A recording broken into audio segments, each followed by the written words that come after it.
about that. They wanted the October surprise. Right. Is that they were so far ahead. They were so in the driver's seat. They had dotted their I's and crossed their T's. And yet they felt like they had to do something to win it all. It shows you how badly they misread the situation, because who knows? They dotted the I's, they crossed the T's, but did they have the P's and Q's? I don't think they had the marbles. I mean, for guys that were running the country, they were awfully stupid. What about the guys we have running right now, are the ones that just passed in the last administration? They had a talk. Those guys look smart.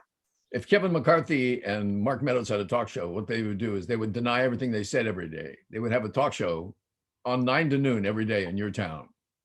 And then from 1 o'clock to 2 o'clock, another guy would come on and say, they didn't say any of that.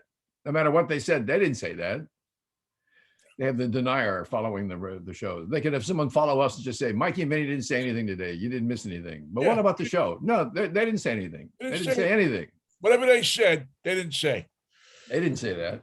It just more and more sounds like, the mafia guys, the real mafia guys. I'm not talking about the Godfather guys. I'm talking about the real, the Gottis and the Gravanos and Salernos and all those guys. Don Gambino.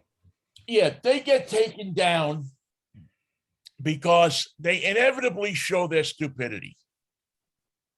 Who's going to catch up with some of them anyway? Especially like in the case of Gotti, where they had him going up to the apartment, and the apartment was bugged, and they got him talking about stuff. They get all of these guys talking about stuff. The other guy, Fat Tony, had the thing. But Vinnie, you can go to Radio Shack and get a scammer and find out where those things are. But no. Well, but they did that. And still, the FBI came back and they put him in. Once they found him, they put him back in. They didn't look a second time. So what because these people tend to think that they're invincible. Yep. They tend to think that, number one, they can say anything they want, anytime they want, anyhow they want, and they're not going to get caught. Number two, that even if they get caught, nothing's going to happen. So you have this double sword, this double gauntlet running at you, and they just invariably think they can go through it. Would Mark Meadows have said the things that he said? I mean, look at that text, that series of texts between him and Sean Hannity. If Sean Hannity doesn't look like Trump Spank Boy in that series of texts where he tells them, "Oh, where's the vote? Where do we need to pump up the vote?" How can I pump your vote? Yeah. Please let me pump your vote. I was going to pump your vote regardless, but now if it's a request, who knew? Who could turn down a request like that? If you have an urgent need to have your vote pumped, I'll be happy to pump your vote. Nightly on the air. Here we go. Didn't the Hughes Corporation do a song like that back in the 70s? Pump your vote, don't pump your vote, baby. Pump your vote, don't take your vote. Yeah. Can you tip over a vote like you can a boat? Sure you can. They're doing it right now. They're setting up the district so all the votes tip one way. Yes, the Hughes Corporation. Yes, the Hughes Corporation. Tump the boat. Tump the boat. Vote the boat. Pump the vote. Luckily, folks, we don't get paid for doing this. We'd like to, but we don't. No, we used to. We used to. At one time we did. One time we will again. We'll find somebody who will say, boy, this is great stuff. You guys are just what Centralia needs. Oh, good God, yes. Oh, listen, they need us in Mount Vernon, in Bellingham. See, Bellingham, we would be a hit in Bellingham. You think? Because there's enough odd people in Bellingham. It's a town that has a college, and so there's a good mixture. Centralia, I don't know, man. Centralia looks a little weird to me. I might have been kidding about Centralia, but please. I can't tell when I'm kidding anymore. I just don't have a good grip on what is satire and what is truth. And the great thing is, if we were in Bellingham I already have a feature figured out for Bellingham. And what's it called? Ring the bell.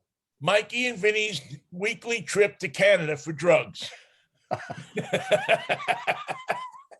What did the boys get? Stopping at the whatever I forget the name of is it Osco, the big The boys just got back from the border. Going in and getting all our meds. They're crossing the border now, and I see Vinnie is doing a little dance. This looks good. From a distance, I would say when Vinnie does the drug dance, we're in business. Or is he doing the dance, or is the dance doing him? They're letting us into the country again. So I think that would work for us. By the way, we haven't introduced ourselves, as we need to do every day, because otherwise we forget who we are sometimes. He's Michael Knight, and he's down in Pasadena, California. That's my pal, New York Vinnie. He's in Seattle, Washington, the home of the Blues. Although their baseball team seems to be trying to win some games, and they got some young players that they're proud of. I have no problem with anything that happened in baseball between the Mariners and the Mets this weekend. Because you were going to win. You were going to win no matter what. Yeah, it all looked good. I mean, granted it's the Royals, but the Royals are a tough club. I'm not going to sell the Royals short on anything, but the Mariners have put together. And again, I wrote this in a Facebook post over the weekend. It's like a romance. It all, everything looks good right now. And I've been here before. Everything's all right, but it's a long way to go. The Giants used to have a thing that would break your heart called the June swoon. Yeah. And it was something that the Giants couldn't figure out. They couldn't stop. They couldn't start it. They couldn't stop it. It happened in the month of June. Well, we're not that far from the month of June. We're 30 games away from June. But these new Giant teams that have the 3 World Series and played so well last year had to eliminate something. So they eliminated losing, and they eliminated the June swoon, and we have not missed it. So if Seattle has a tradition of losing that they want to get rid of, now's the time to get rid of it. Have the young players just toss it out with the garbage in the morning. When they wrap up all the food of all the stuff that they didn't eat after the game, put those old traditions in there. Put that losing tradition in there, put the nobody loves us anyway in this town tradition in there, and throw it away. Nobody knows about that, Mariners. And you can be a winning ball club. You just make up your mind. And here's the deal. And here's what I always say to my Giants. Hit the damn ball, or I will find someone who will. And that's your message for today. Well, Mikey, it's one of those things where, yeah, it definitely sounds, great, on paper, and let's do it. I don't think the factor with the Mariners where nobody likes us in this town. I think part of the factor was that they had fallen to, number 3 in this town as far as sports, behind the Seahawks and the please let's get the Sonics back movement. Don't forget Sue Bird. We got to put her in there. Yeah, and and the Kraken came on the scene, but this, I don't think you can get many Seahawk people that believe that the Seahawks are going to do anything this year. You can buy season tickets. You can run out there and get season tickets for face value. Where 2-3 years ago they were big money. I think people were actually violently puking yesterday when they were showing the Warrior Denver game, and Russell Wilson was sitting at half court. I mean, I think you could hear people in Seattle just right into their toilets. And Denver actually won a game. It had that same feeling of many years ago when Randy Johnson was shown at, he was still a Mariner, and he was shown sitting with Jerry Colangelo in Phoenix. And those guys didn't like each other. And Jerry and the big unit were not close. Oh, were they? I didn't know that they weren't. Anyway, they wound up, that's where Randy wound up going after the Mariners traded him to Houston. And it just had that, that same feeling is, and the deals happened already and everything. But it hit me as that same, that picture is so familiar to Seattle of some star that left here and has gone on to somewhere else and is going to do good. So anyway, the Mariners now have a chance to prosper. The Mariners have a chance here to capture the hearts of the sports fan. All they have to do is really play good, solid, fundamental baseball. And I think that's what they're doing. They have some holes. They seem to let teams come back on them once they get ahead of them. And Winker, the kid they got from I keep having not to try hard not to say Winkler, but Winker, the guy they got from Cincinnati, is an all-star, and he's proven to be a pretty solid player. They have some other players out there that are really a solid people out there. Crawford just got a new guy. He's a solid guy at shortstop. Up the middle, they look good. And if they can sustain that and play enjoyable baseball, they don't have to play. I mean, it'd be nice for them to win the division. They would light the town on fire. I still contend that when this city wins a World Series, it's going to be off the charts. Yes. Everybody thinks the Super Bowl celebration was something. And I keep telling you, wait till you see what happens if you win a World Series. It ain't easy. It ain't easy, but it changes the whole dynamic, the whole demeanor of your club, your just everything. One of the aspects, Mad Dog and John Miller had an interview when the Giants were playing the Mets, and it was a lot of fun. Two radio guys going back and forth about their teams. And one thing that John Miller said made all the difference in the world. And it's something for the young Mariners to aspire to. And it's something even for the all-powerful Los Angeles Dodgers, who have this super lineup to aspire to. And that is, Miller said, the real soul of the Giants is the clubhouse. They don't put up with any nonsense. They don't put up with any selfishness. They don't put up with any scenes or dramas. They take care of themselves. They police it inside. And it's not like control. It's like unity. And the Giants are in the very top three teams, depending on what the results were for the weekends. They swept the Washington Nationals, just like they swept Cleveland. And the result is the Giants have more wins than any other team in baseball, even though they have they're 11-5, and that's why they're in second place behind the Dodgers, because their Dodgers are 10-5. The end result then, and we've seen this happen with winning organizations, even winning radio organizations, it's taken care of in the hallway. The nonsense doesn't go any further than this. And there's a unity, and the team unity cannot be over exaggerated. It's a wonderful thing to see. And it happens by the sheerest of accidents, because what are the Giants doing that is so special that they have team unity? Look at that lineup. What's so special about it? Mostly the most special thing about it are the two Brandons, Brandon Crawford and Brandon Belt. They've been around. They're the soul of the infield. They've been around forever. They've been through all the World Series. They've been through the ups and downs. They know how to win. They know how to lose. They know how to go all the way. And they do it with very little effort. It's the most extraordinary underplay that you'll see in baseball. And that type of thing could befall any team. The Mariners have to take care of their clubhouse first.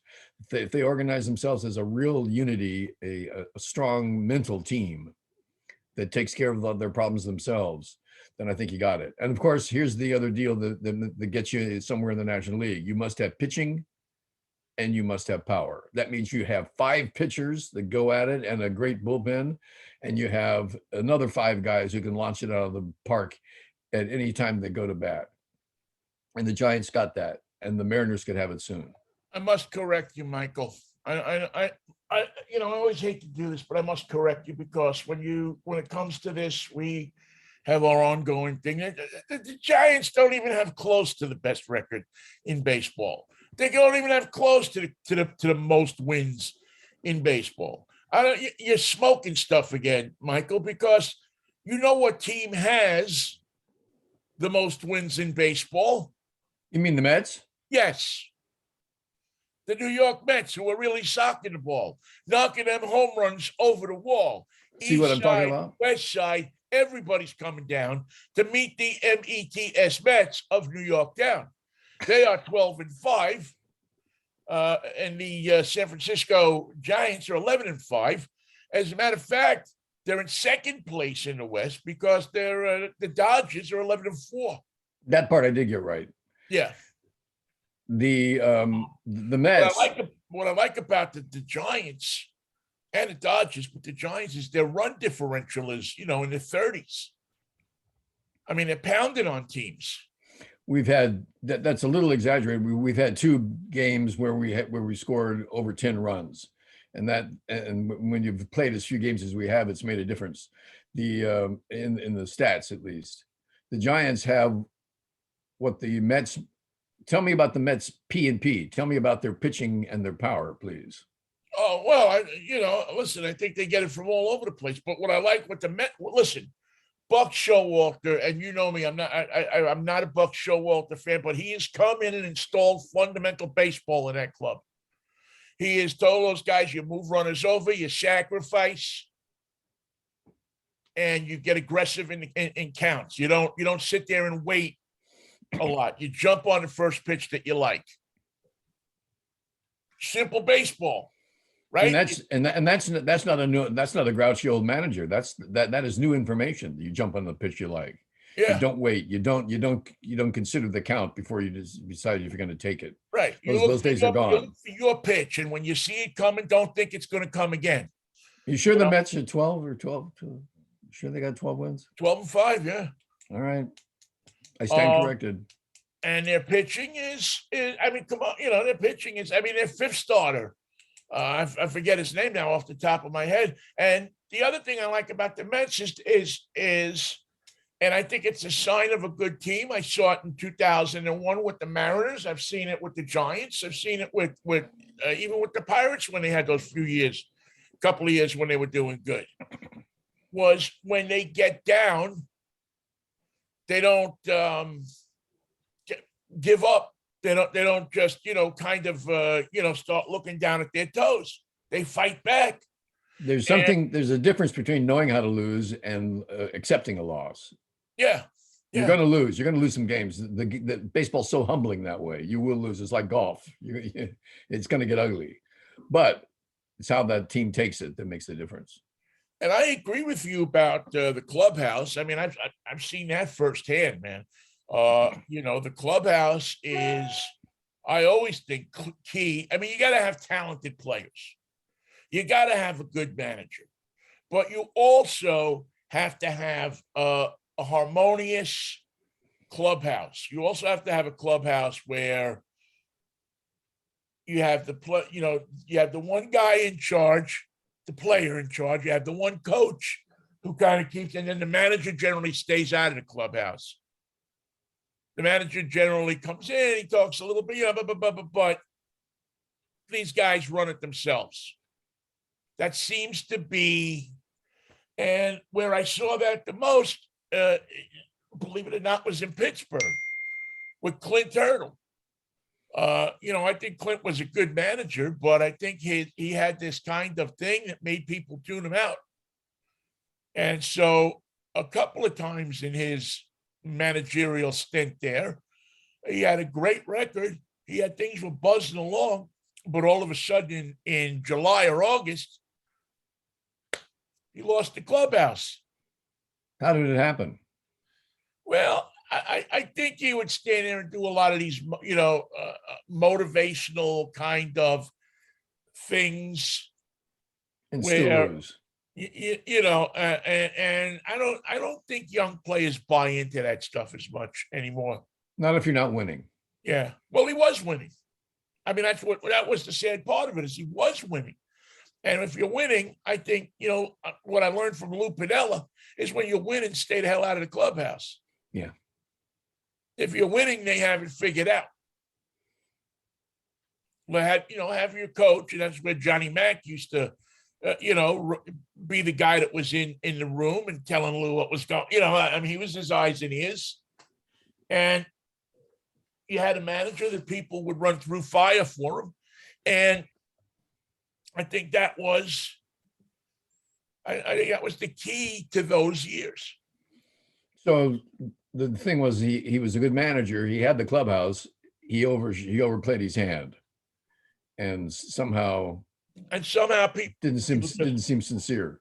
Yeah, and I think when they sense that a guy is I don't want to say insincere, because I think he believed what he was saying. I think that was just the kind of guy he was. But I think that there's a point where players and people tune out the superior, and I think it happens in offices. I think it happens in radio stations. It happens everywhere. I think when that superior comes along, who constantly gives you those kind of rah-rah things, and all this kind of stuff. And I think after a while, in a grind like baseball, where you don't just work together, you live together, it gets a little old. It gets old quickly. And I think there's some players that love it, and they and there's other players that go bat. Also, you probably noticed this. If you take a guy like Aaron Judge, I'm just using his as an example, all the talent in the world, but not a big outgoing guy. He's a quiet guy. He doesn't need to be motivated except to say, all right, big guy, go up there and get a hit. You don't have to talk him into it. Right. And you can't expect him to respond in kind. He's not going to make a big speech from right field on the wonderful ways of baseball. And a lot of guys with a lot of talent, pitchers sometimes, are all in their head. They're not verbally involved. They're so quiet. I remember when the Giants broadcaster Mike Krukow was a starting pitcher, you couldn't talk to him before on a pitching game. That was one of the rules. Don't talk to Krukow. Don't meet his gaze. Don't get him going before this damn game gets started, for crying out loud. What do you say? Don't say anything. Say nothing. Don't look at him. Don't talk to him. Never mention him. And that type of high-strung pitcher on pitching day doesn't need the manager to come up and say, "Hum, baby, here's what you're going to do," and start reading from a devotional poster that you find on the wall of a sales manager somewhere. Yeah, that doesn't translate, because talk all you want. You have the next pitch is the most important thing, and you can't talk about that. You have to do it. Well, I think, speaking about the Pirates, did you happen to catch, what was it, Saturday's game with the Pirates? They got beat by the Cubs 20, was it the Cubs? Or the 21, 22? 21 or 22 to nothing, man. Yeah, to nothing. To nothing. And listen, to their credit, they bounced back the next day and they won. And that's a good thing about baseball. What choice do you have? You got a game tomorrow. Yeah. And it is really good about baseball. It's not like football or even basketball, where the games are spaced 3-4 days apart. You have time to think about it. You have time to let it get into your head. With baseball, you get on the plane, you get to your hotel room, you sleep, you get up, you go to the ballpark. And I don't know that the game is perfect, because there's 162 games, 164 games, or however many they want them to be. Would it be a better sport, or a more impressive sport, or a completely different sport if they only played 150 games? No. 140 games? Yeah, that would change it. Well, they played 154 for how many years, and it was still the same thing. There were less teams, but they played 154 from the inception of the league until 1962. I wonder what that profit margin amounts to over the years, those extra games. How much did it mean for the owners in the league, and television and sponsorships and radio and everything else for those extra games? Was it vital to the success of the game? Well, I think it was vital to be able to have a fair schedule. I don't think in 1961, when they sat down and figured out, okay, we're going to expand. Actually, it was 1960 they had to figure it out, because the American League expanded in 61. And they took Hobie Landreth from the Giants, and they never gave him back. and I just I don't think it was as much about excuse me, making money as it was how do we come up with a fair and equitable schedule. Now I think that as time progressed and the numbers started to really grow with money, with incomes from different income streams, yeah, then it flipped over to being about the money as opposed to being about the good of the game. Right. I think that there were certain things that were about the money, but I don't think it all encompassed every move in the game. Now, nobody makes a move in the game without thinking about the money. Nobody Number makes a one. move in baseball, probably any sport for that matter, without thinking about how much is it going to cost? How much, how much are we going to make off it? How much are we need to invest in it? What's it going to do? The fan is no longer a consideration in any of this. They're just going to Yeah. be there. They're just, Yeah, they put up a nice front and they say, yeah, the fan is this, the fan is that. nah. Doesn't matter. The You fan- know, they you and wouldn't, I they, and- they wouldn't have paid to even put doors on the stadium if the fans didn't need them to get in the stadium. right. We're out here, we can't get in. Well, can't you get over the wall? No. You should have had doors. Okay, we'll put in some doors. But I'm telling you, these are the last doors. Don't ask for more. And I think, as in many sports, what you're going to see is you're now looking at,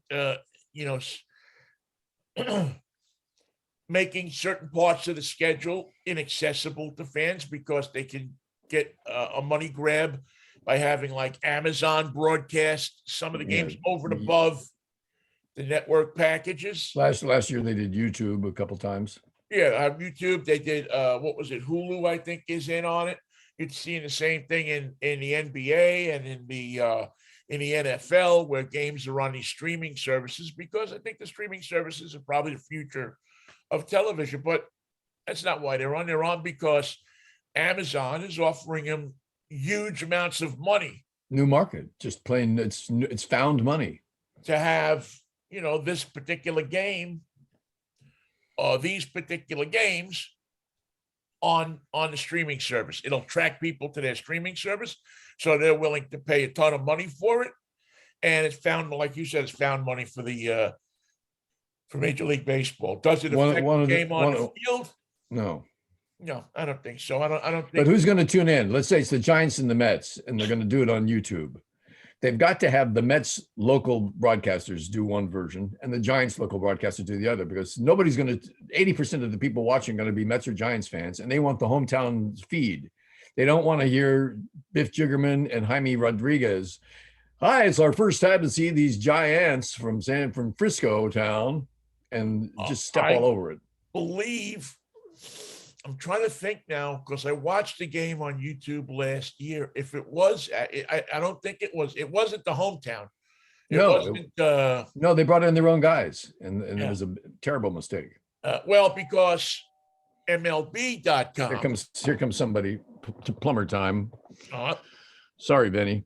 Is it? And I apologize to our audience. It's G. Gordon Liddy. Oh, okay. Tell them, Mr. Liddy, we said hello. It was just a kind of a mess. And I think that MLB.com didn't want to give up, the MLB app didn't want to give up the, what do you call it? Didn't want to give up the home and away broadcast that they give you on MLB, because that's why people subscribe to MLB. People subscribe to MLB.com because they want the home and away broadcasts on, and I think it's why people subscribe to the satellite service, to the Sirius XM, because they provide the home and away. So if you move away from New York, you can still listen to Howie Rose and Gary Cohen and all of the people that are doing, Howie Rose and Wayne Randazzo do the Mets broadcast. You can listen to those guys and feel comfortable. When I moved away from New York, you couldn't get those guys. I know. Yeah, you had to have a friend hold the phone to the radio. and it So felt you like can home, listen. didn't it? But I don't think you can overestimate the fan who lives somewhere else and doesn't have the MLB package and sees only 1 or 2 games a year. When they get that hometown broadcast, it's like, I mean, it cannot actually be described when grown men go back to the kid that loved baseball. Right. And it just takes a few words of the hometown crew to do it. A shot of the left field bleachers, something that reminded you of your team at home. And that connection with the team cannot be, it almost can't be explained, but it certainly can't be underestimated. I want to go back to the Mariners for 1 second. The Mariners also have been hit with COVID.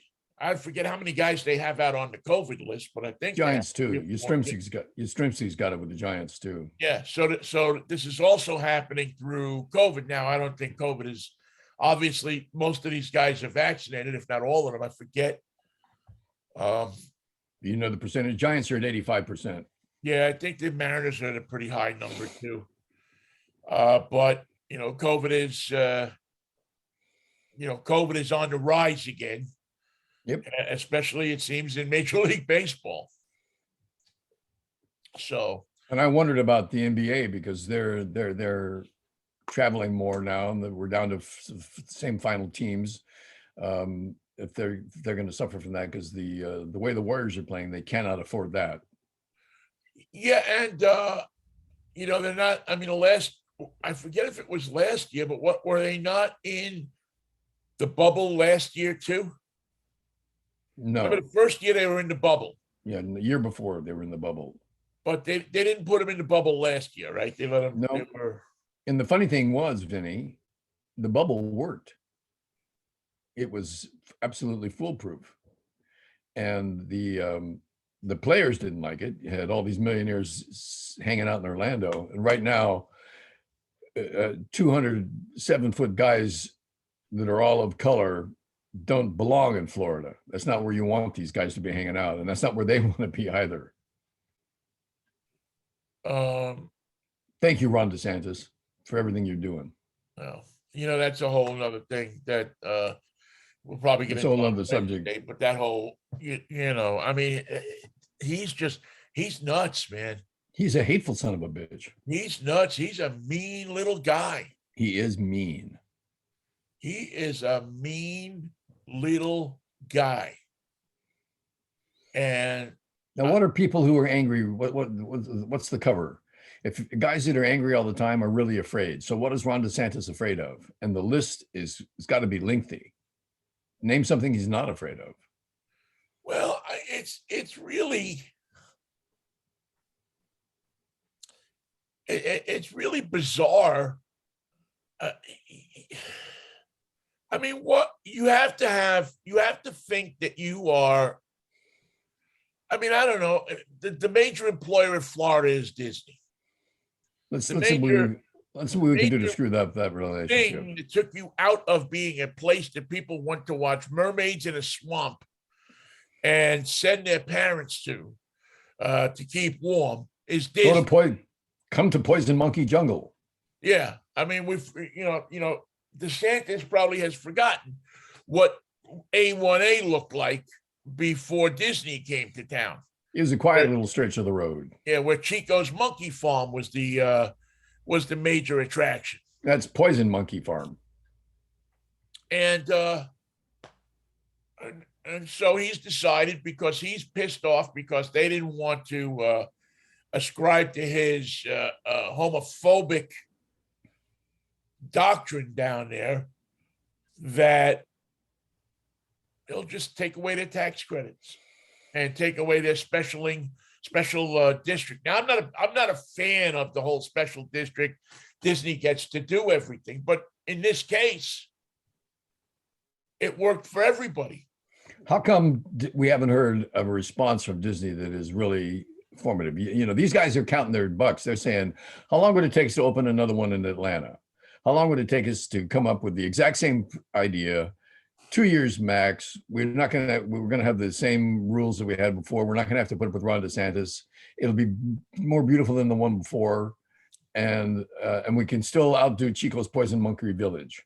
I think that what they're doing, Michael, I don't know. I'm not an insider on Disney, but I think what they're doing is they're getting their lawyers together and they're saying, who do we need to see to get this thrown out and knock this guy on his ass? To the Supreme Court with you. Yeah, wherever we got to go to get it knocked out. We're going to get a judge to stay the bill, and we're going to get another judge. We're going to take this to the Supreme Court because if you can see, here's the thing, the deeper thing about this that bothers me. So if Ron DeSantis can do this in Florida, what's to prevent? We have Kashama Sawant here as one of the very leftist city council members in Seattle. Okay.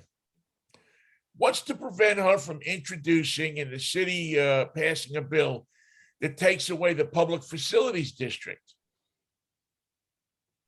away from the Mariners and the ballpark and says, okay, all your tax credits are done. All the things that we gave you to build the stadium. So if that's the case, and any municipality can make a deal with a corporation and then vote it out when another mayor or another governor comes into town, how do you trust anybody to make a deal? And what about the size of the corporation? What if California wanted to do that to Google? What if New York State wanted to do that to IBM sales in the Hudson River Valley? At least I assume IBM is still up there. In purchase, yeah. Name a corporation identified with the state and then void their relationship and see how far that goes. Yeah. Once you make a deal with somebody, if there's no proof of corruption or no proof of lack of good faith in the deal, it basically means you can't trust the government. Also, the basis for the change. Florida says you're going to let gays work here. You're going to let people be homosexual and involve our children in entertainment. We're going to put a stop to that now. We're going to chop you off at the corporate head, and the great state of Florida will operate these matters in the future. Yeah, I can't see the law standing. Now, again, it's Florida. People are strange in Florida. It's Mars. It goes. It's yeah. Mercury, Venus, Earth, Florida, Mars. Excuse me. Yes, indeed. But yeah, I just don't understand. How. But the bottom line here is this guy is quickly turning into a dictator. He's trying to be a Donald Trump. He's trying to be an authoritarian governor. And I think it can only be hurtful for the state of Florida. Maybe not. Maybe that's what they want down there. Maybe they need to be put on, have somebody tell them what to do and what to think, what to say. And what not to do and what not to say. Maybe. Remember, Putin doesn't care what you think and what you say as long as you don't think or say any of that out loud. Right. You cannot say the word war, for instance. So what's Ron DeSantis? He says you can't say the word gay. You might think it and we'll never know, but you may not say it. Not in Florida. What's the difference? What's the difference between Putin and DeSantis? Just the baggy suit. Putin's suits are cut a little more slimmer. Yeah, well, I think that Putin probably has a better physique than DeSantis. He's closer to Bond Street. Yeah. DeSantis looks like a little roly-poly guy who's pissed off at everybody because he's a little roly-poly guy. I went to Harvard. Well, Harvard's got a lot of answers. Harvard said they're cadre of idiots into society too. Plenty of them. More than enough. So I don't know. Including Ted Cruz. I don't know how that's all going to work, how it's all going to wind up, but I'll bet you that gets vacated, that Disney wins. I don't think DeSantis is more powerful than Disney. I don't see them moving Disney World or Epcot or anything down. I mean, I don't see them picking up and building it somewhere else. But but you never know. Things are strange. But no one's ever taken away their financial stream like this. No one's ever Right. shut them down. No one's ever said, "You're Disney. You think you're big. You think you're powerful. You think you own networks and all that stuff. You're in Florida now. We're going to take your shit away from you and do it our way." Yeah, well, I don't think that. What I wonder is how many of those people that benefit from that package, which is many of the people that live around and near Orlando and Disney World, how many people that have, that Disney pays for the fire department and Disney pays for the police department and Disney pays for the street improvements and Disney pays for all of these different things around that area that was formerly a swamp and is now Epcot Center. And why do they do that? Because that's the deal they made before they built the damn thing. That's the deal they made, that they were going to provide X, Y, and Z for a certain area around. So it enabled people to move around that area. It enabled people that work at Disney to find tax relief so that they could afford to buy a house and work at Disney and live closer. And frankly, Florida couldn't have provided those services to that level at that time because they had no revenue to base a brand new fire department, a brand new police department. 1968. I mean, I remember going to Disney World in 1972 when it first opened. I think it might have been the first year it opened, 72, 73, something like that. And there was nothing around it. Now it's Epcot, but it was Disney World in the middle of a parking lot. And that was it. You drove for miles through nothing to get there. And believe me, Florida is one flat place. And you just, you were driving along and you're looking and you're saying, gee, where is this? I mean, and I'd been to Florida before, but I always gone down the coast and I wasn't that far in.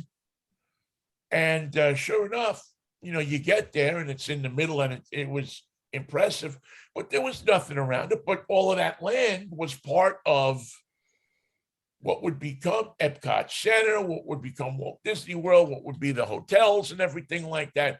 They were great visionaries. They were able to see the future. And think of the economic footprint that Disney has changed in Florida over the years, year upon year upon year of profit and investment. And then to turn to them and say, you know what's wrong with Florida? I'll tell you what's wrong with Florida. The gay people that work at Disney, that's what's wrong with Florida. And we're going to put a stop to it. It's such a stupid agenda. But it's enabled. It is enabled to be a stupid agenda because there are enough stupid people.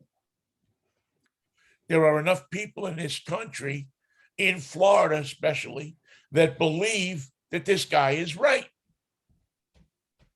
Now, I saw two interesting stats over the weekend. Let me see if I can remember them now. One was it will cost everyone in that taxing district approximately $7,000 to $10,000 a year. And that'll be now, please. Let's have it now. Yeah. I got a fire department to pay. Yeah, in property taxes and sales taxes and ancillary fees that they're going to have to come up with to keep the fire department, the police department, the street department, the schools and everything else that Disney now pays for running. Just to keep it running. We're not talking about improvements. We're not talking about levies.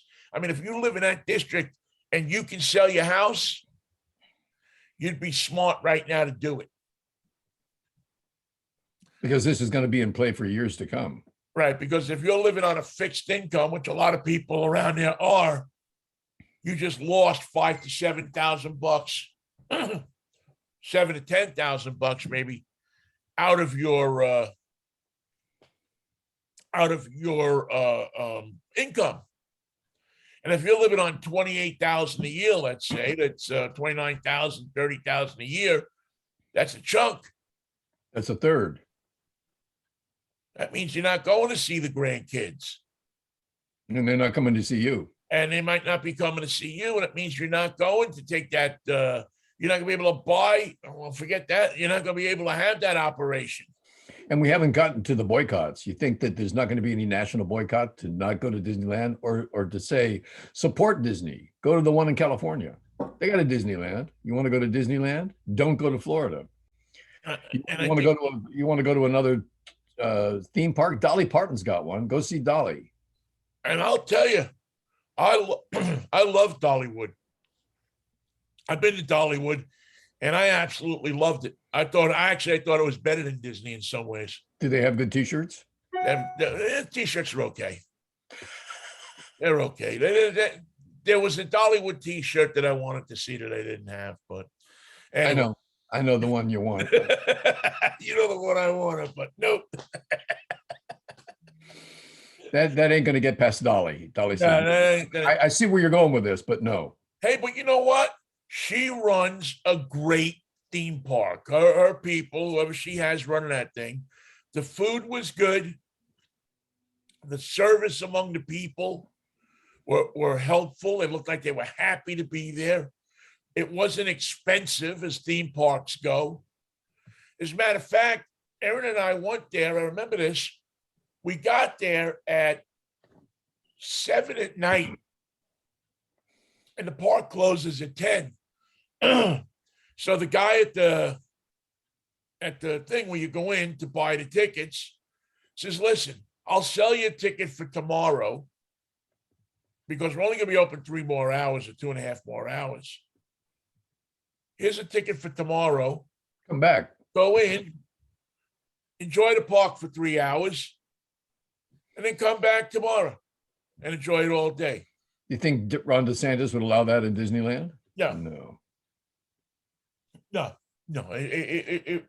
So the message in Florida is don't come now and don't come back tomorrow. Don't bother us with this thing about it. You want to go see Disneyland. Get the hell out of here. This is Florida. We don't go to Disneyland. And besides, none of our kids are going to be able to add anyway because we just threw out a whole bunch of math books. We're not having those math books in our what do you call it? What do you call those things where the kids and the teachers get together? Classroom. Schools. There you go. We're not having that. Mikey, the whole thing is predicated on keeping people stupid. And keeping them angry. Them uninformed. If you don't believe me, look at Russia. Look at Vladimir Putin. Look at how he operates. If you say too much, you get poisoned. If you, whatever you do, you get poisoned. Whatever you do, there's poison coming. There's a poison for it. If you open your mouth, you get carted off to jail. If you say the word war. So by keeping the people uninformed, keeping them less than smart about everything, about life, about everything, you win. Totalitarianism, dictatorships, all of the things that a dictator,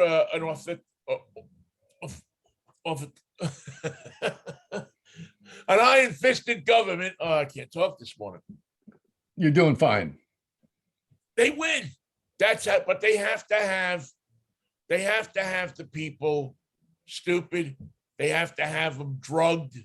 They have to have them somehow. And whether that drug is sports, whether that drug is opiates, whether that drug is video games, whether that drug is stimulus checks. And Ron DeSantis believes that he is the truth, like Putin says he is the truth. And when Ron DeSantis believes he's the truth, here's what the truth starts to look like. There are Nazis running Ukraine. Okay, you didn't know about this, but it happened over the weekend. The Nazis are running Ukraine. We're going in. It's going to be beautiful. We're taking them out one at a time. It's going to be a fabulous place. They love us down there. The Ukrainians are warm and friendly people. Do anything for them. They're the happiest people around. We're there just to not take care of them, but we're just going to get rid of the Nazis. And when we've done that, It's going to be beautiful. It's going to be fabulous. It's going to be Look at parking how for everywhere. nice, Free look at how parking. nice the Ukrainian people are. They moved out of the country so we could go through and get all the Nazis. They're so helpful. Not everybody would do that. Not everyone would come to that conclusion. And so there you are, folks. That's the news today from the Ukraine. Nazis are on the run. We'll soon have this taken care of. We'll have it right back in the column of lovely nation waiting for more Russian help. It's really really kind of sad, in so many different ways. And it's sad because here in this country, we have the ability to get an education. We have the ability to do so many things, to read credible newspapers instead of believing what some idiot down the street says. And yet, what do? We believe what is on Facebook. We totally go for and believe what's on Twitter. We give more credibility to Twitter than we do to the New York Times. And that's that's going to change in dramatic and ugly ways as soon as Elon Musk gets his talons on it. Well, yeah, it's going to be interesting to see what happens. Is he going to reinstate Trump? I mean, that's one thing. What do you want to bet? Oh, I think he will. I mean, if he's saying that free speech, I think Twitter it's going to be an all gloves off boxing match. See, this is how the rich people play with it. See, this is entertainment for him. Yep. He's saying, well, what if you just take everything off? This is what we have spun by allowing corporations and individual people to make so much money that they don't know what to do with it. And they don't want to help the poor. No, I'm going to change the world, but it's not going to be a pretty place when I'm through with it. And I'm not through with it yet. Right. It's going to be a place where you take your electric car and you run somebody over if they're in your way while you're texting somebody on Twitter. Cost of doing business, Vinny. It's the cost of doing business. Really nothing personal about it. It's not business, it's personal. Right.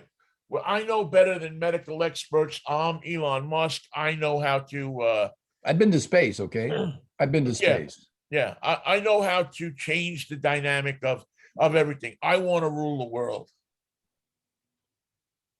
And these people they're evil people. And they're going to win, because they have money. And I don't think we have the backbone enough as a society to fight them. We don't have the backbone enough to shut off our cable TVs. We don't have the backbone enough to not go on Facebook or Twitter or whatever it is. We don't have the backbone to sit and read and try to understand a bit more what's going on. As a matter of fact, those people are now, being pointed at and being called nerds and people who are anti-society, communists, leftists. Not one of us. Not part of our deal. Right. We're America. We're like the Las Vegas of the world. Anything goes. And what kind of ugly crap would you like to see tonight, my dear? We'll just dial it up. Where I don't know. I just I pray for the world, Michael.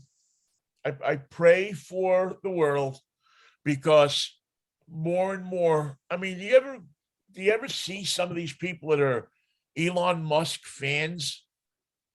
You see them more closely than I do because it's a cult, man. I mean, it's a cult. Cults are not pretty. It's Elon knows everything. Elon is the second coming of God.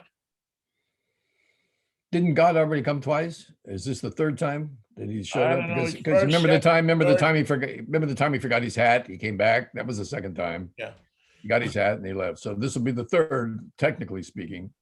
God should know this. I can't keep counting for him. Can't he count And these arrivals on his own? yeah, it's really and I don't know what you do about it.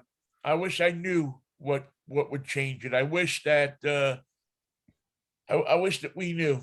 By the way, Mikey, I know that we're getting short on time, but you see in the background See a Corvette. you see a Corvette. Well, today's date is April 23rd, right? 25th, 25th. That's right. Monday the 25th. Remember today's day. It's a day that will Okay. live in infamy. Well, Okay. that's the opposite of infamy, right? It's fame. Yeah, that's right. It was he was from a famous neighborhood. Everybody was famous in that town. Chevrolet this morning announced that they are going to produce the electric Corvette. Of course they are. It's going to be a beautiful car too. 2 years from now, 3 years from now, you will be able to go out and buy yourself an electric Corvette that'll do 200 miles an hour and you won't even hear it coming. Ooh, Vinnie, I know what you want for your birthday. Well, I had one. I had a slot car when I was a kid that was a Corvette. A 132nd scale Aurora slot car, man. No, it was a Stromberg. Around the track. And there she went. But if that doesn't tell you that the future is electric cars, I don't know what's gonna. I don't think anything. Well, Well, I think by the one of way, those. Yes. the winners were announced this morning From the for Mudfest. For Mudfest. So I quickly wanted to run through them Yes. so that we because there was some really surprises here. The subcompact and compact family car, the Mazda CX-50 Wow. won, which is a coup because usually Subaru wins that division with the Forester Wow. 9 times, and boom. Changing of the guard. And Subaru came in second. An electric, the 2022 Grand Cherokee 4XE, which is their plug-in hybrid, won in the mid full-size family. The Genesis GV70 won in the full-size, in the compact and mid-size luxury. Wow. Full-size luxury, the Genesis GV80, the car that saved Tiger Woods' life, as I like to call it, won in that division. Genesis, And the parent company for Genesis is what? Hyundai. Yes, thank you. Yeah, it's their luxury division. It's every Genesis I've driven, I've loved. Haven't seen one that A isn't worth the money and B is a bad one. My favorite, and the one that won the number one, was the number one car in the top 5. Vinnie. Well, no, what was that? The top 5 cars I didn't want to give back was the 2022 Hyundai Santa Cruz Limited all-wheel drive. You predicted that was going to be a hit. Yeah, yep. I've been on that thing for a long time, and it's the second year in a row that it's won. Ford F-150 Raptor won for the extreme capability. The electrified was the Grand Cherokee 4XE, and the Northwest Outdoor Activity Vehicle of the Year is the 2022 Jeep Grand Cherokee 4XE with the GV70 as the runner-up. The electric Jeep, plug-in hybrid Jeep, I think is going to be huge up here, man. I don't know about the rest of the country. I know California probably will be, Oregon, but those Jeeps are. It was so surprising how strong, how torquey, and how quick it was. So congratulations to all the winners. Did the Rolls-Royce get some sort of an honorable mention for English mother? The only thing the Rolls-Royce got was a line to drive it. Yeah. Everybody wanted to drive it, and I mean, it was almost unfair to have it there. I'm glad they brought it, but it wasn't going to win. But it wasn't going to lose. Gave a lot of people in the Northwest, a lot of the journalists who might never ever get into those cars, a chance to drive it and a chance to see what a $450,000, $500,000 car will do equal to what these others will do. And it was surprisingly agile, surprisingly comfortable, and surprisingly adept at running the off-road course. I was thinking if I were to order one of those, how many choices for seats would I have? Did they have one choice? Do they have buckets? Do they have different more luxury seats? I think in style of seats, you only have one. I don't think they have a bucket and a bench. I think you could probably get it. I mean, if you want it in any kind of skin, you probably want to get it in. I mean, I don't know how, what the animal cruelty people are going to say about that, but Elon Musk drives only on hyena skins. It wouldn't shock me. I mean, it wouldn't shock me in the least. Which is a little itchy. It's a little itchy if you're wearing Bermuda shorts, but I think there's several options when it comes to. They even have, I believe, I know I saw this somewhere. They have a vegan option where none of the material in the car is based on animal sacrifice derivatives. It's all vegetable.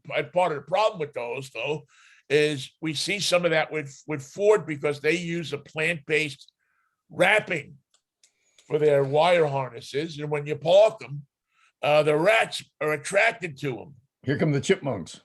Because they're not smelling whether it's a car, they're smelling that it's food, it's lunch. It's food, it's lunch. So you got all these cars with that the rats are getting into and eating. And there's Alvin eating. There's Alvin eating the package around the ignition. Alvin. I can't imagine what you see those pictures of those large lots full of trucks that they don't have the chips for yet. Right. So I can't imagine. I mean, absolutely can't imagine. Once the weather starts to get a little warm and the rats start to come out from where they're hiding indoors. Oh, they're coming. They know where to go. They can smell it. Wait, what's that I smell? I mean, they better get chips in those things, or they're going to be replacing wiring harnesses in those cars pretty quickly. It seems to me that they going to have that problem anyway, because as soon as they sell it to you, the rats in your neighborhood and the squirrels in your neighborhood are going to smell it. Yeah, they got to figure. Yeah, they have to. There's a little more engineering needs to happen there, or I don't know. Maybe they should take one of them decon roach things and stick it under the hood. I want my seats to be made from White Castle burgers. And yes, hear me out, and then we just eat those, and not have to go to White Castle. Yeah. No, let me tell you something. From experience, I will tell you this. There is nothing better than pulling up to White Castle in a Bentley. Ooh. And you don't have to eat the seats. You can just get out. And you don't have to eat your seats. You don't have to eat the seats. You just get out and order and sit there and eat your hamburgers in your Bentley. That, my friend, is... Where did you do that? I did that a few years ago. I was in New York, and I think it was 4th of July weekend, or I forget, but it was in the summer. And Bentley was nice enough to lend me a Bentley for 5 days. And so the first thing I did is I went and I picked up my high school girlfriend and her sister in the Bentley. And we drove out to Rockaway Beach. Took a look at the neighborhood. A route we had many times taken in my 63 Dodge with the doors falling off. It's different now. It's different now, baby. It was very different in the Bentley. And Bentley's run by Volkswagen Audi, right? Yeah.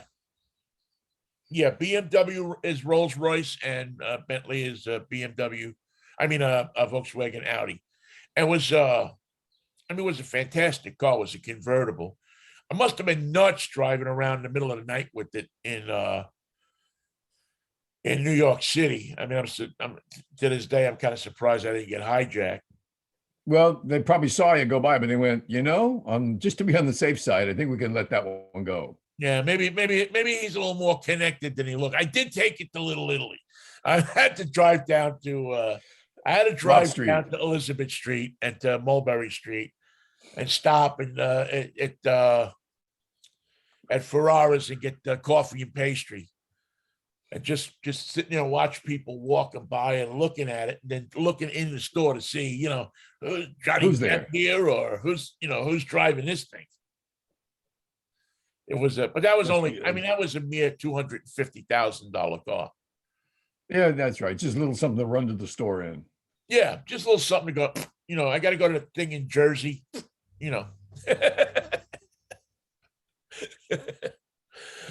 Oh, And man. what? And when you got to White Castle, do you remember your order, or do you always order the same thing?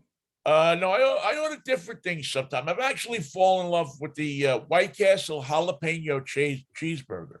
Ooh, But my girlfriend, ex-girlfriend, Kathy Heaney, she always orders. I mean, her order is the same as it was when we were in high school. 4 cheeseburgers with ketchup and pickle, and a Coke, Diet Coke, actually. she knows what she wants. Yeah, it's been the same. I remember we used to go to White Castle on 69th and Roosevelt Avenue, man. It was the same order. Well, I have some in the freezer right now, cheeseburgers. But my problem is they're a little soggy, when you prepare them according to the package. Yeah, they do. Well, they're a little soggy in real life too, though, Mikey. I mean, let's face it, they're not. It's not like you're getting a Shake Shack hamburger here. You're getting a little slider, and many times they've come off the grill and they're soggy. So They're a little soggy.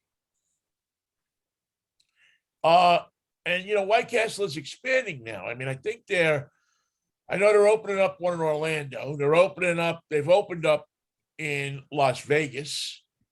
I believe they're coming to Southern California. Come on, baby. I double dog dare you. Yeah, I would. And so they're certainly on an expansion program. But you know what? It's a great restaurant. As a matter of fact, I have my White Castle cup sitting right here from 1921, which was their initial year. It was a good year for White Castle. What? That was a good year for White Castle. It was their first year. And they did those little burgers have stood the test of time when other things have fallen by the wayside. Well, especially you think you get into the Depression to get a burger for, what was it, 3 cents at the time or something? 3 cents, my God. How far we've come. Now we don't even need pennies. No. You think Ron DeSantis would have put an end to that 3-cent cheeseburger? Not in Florida. Nobody eats a cheeseburger for 3 cents in Florida. Nobody. And I'm putting a stop to it right now today. I said, Ron DeSantis should put an end to himself. That's what Ron said. That would be a relief. Actually, in terms of plus minus for the planet, it's got to be a plus. Maybe that state will vote. Who knows? Maybe I think that other, and we'll close it with this. I think that other stat I saw was he only won the election by 33,000 votes or something like that. Yeah, that's tight. And there's more than 90,000 people that live in that tax district. That just got $10,000 raise. It just got their raise. So we'll see. He's not going to be. He's going to run with Trump for vice president. I mean, he'll be on Trump's ticket for vice president. So one way or the other.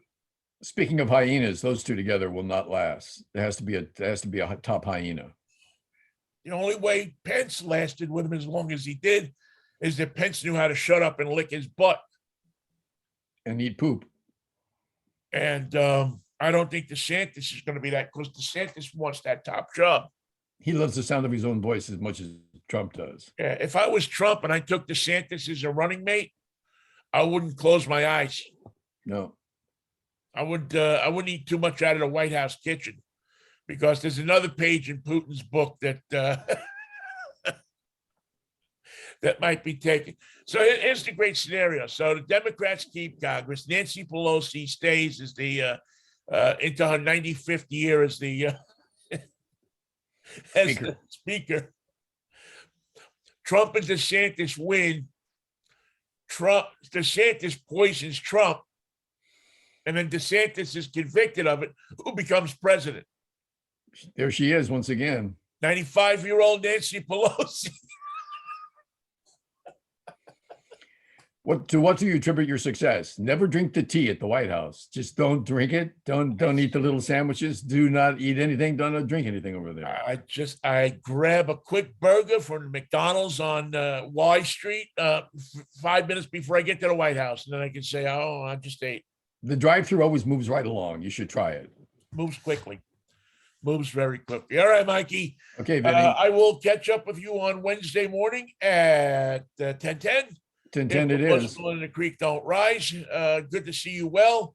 Good to see you happy. Let's go Mets. Let's go Mariners. Let's go Giants. Let's go get a drink. Let's take your Bentley, if you don't mind. Screw the show. Let's go get a drink. Okay, Vin. Talk to you Wednesday. All right, Mikey. Peace, love, and Manischewitz, everybody. Bye-bye. What a wine.